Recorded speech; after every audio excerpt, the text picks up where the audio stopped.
Most Digitakt users never finish tracks because they never leave pattern 1. I know that because I used to sit here for almost an hour just tweaking one loop, changing sounds, adding layers, thinking the track just needed one more idea. And every time I stopped the session, I had the same thing, a really nice 8-bar loop and no actual track. The problem wasn't sound design, it was the way I was thinking about the patterns. So in this video, I'm going to show you that exact structure that finally fixed that for me. I treat the Digitakt's 16 patterns like 4 creative zones. First we find the spark, then we lock the groove, then we break that pattern apart, and then finally we resolve that track. Once you see the bank this way, escaping loop limbo gets a lot easier. But before we build anything, you need to see what most people do wrong with pattern 1. Because if you don't understand that mistake, the zone system won't make sense. So look at this. Pattern 1. Most Digitakt sessions start here and end here. People build a groove, start tweaking sounds, maybe add another drum hit, and suddenly 30 to 40 minutes disappear. That means the entire creative session is happening inside one pattern, which means the track never has room to evolve. But here's the weird part. The Digitakt already gives you the solution, 16 patterns. That means you already have 16 creative slots for one track, but most people treat them like backups instead of structure. And once I realized that, something clicked. Instead of seeing 16 patterns, I started seeing 4 zones. Let me show you what I mean. Patterns 1 through 4 is zone 1. Patterns 5 through 8, zone 2, 9 through 12, zone 3, and 13 through 16 are the final zone. That means the Digitakt isn't just a sequencer, it's also a roadmap for building a track. But that only works if the first zone does its job. Because if the spark never appears, nothing else matters. So let's start there. So the first zone is the spark zone. This is where most people slow themselves down because they try to make pattern 1 perfect. Instead, I give myself 5 minutes. That's it, dude. 5 minutes to build the spark that might carry the rest of the track. Now here's something important.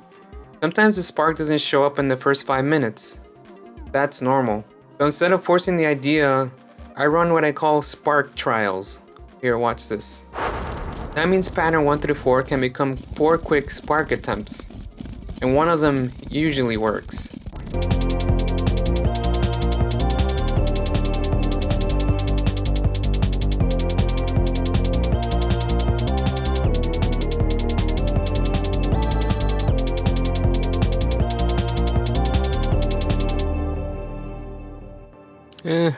Not bad, but it's not the spark. Let's try another pattern.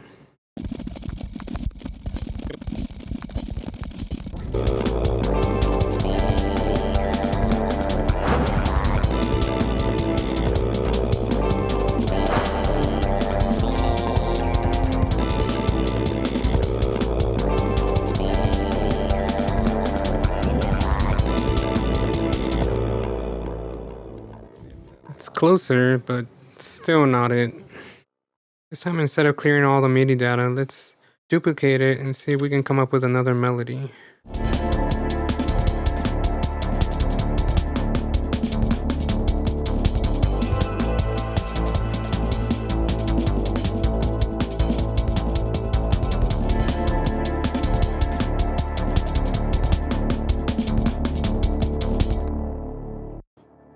There it is. That's the spark right here.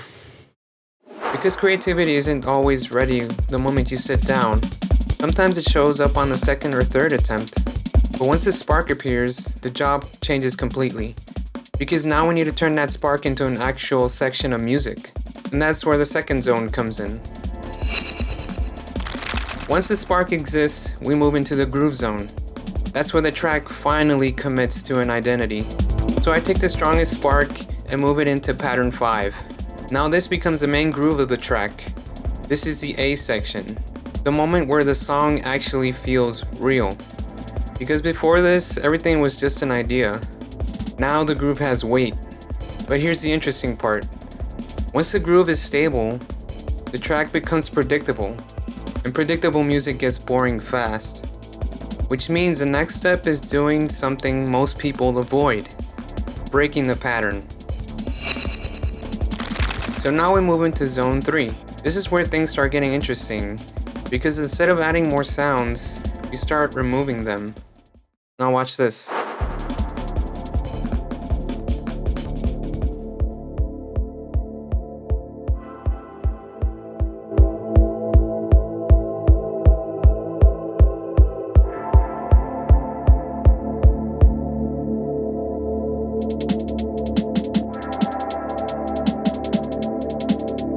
Suddenly, the groove feels completely different. It's the same DNA, different energy.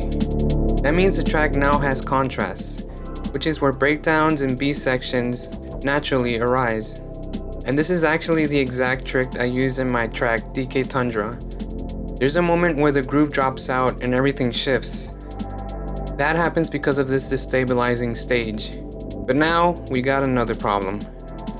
The track has variation, but it still needs a destination, which means we need one final zone. So the final zone is resolution.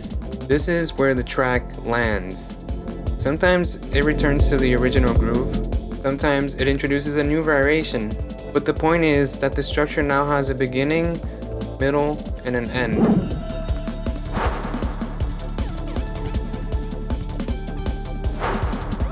That means that the bank isn't just patterns anymore. It's a full-on arrangement. And here's the cool part. You don't even need to fill all 16 patterns yet. Just anchoring these 4 zones already gives you a roadmap. So instead of guessing what comes next, the structure starts guiding you. So now you can see the Digitakt bank differently. Pattern 1 isn't the track. It's just the spawn point, and the rest of the patterns become the map that helps the track evolve. But seeing the system in isolation is one thing.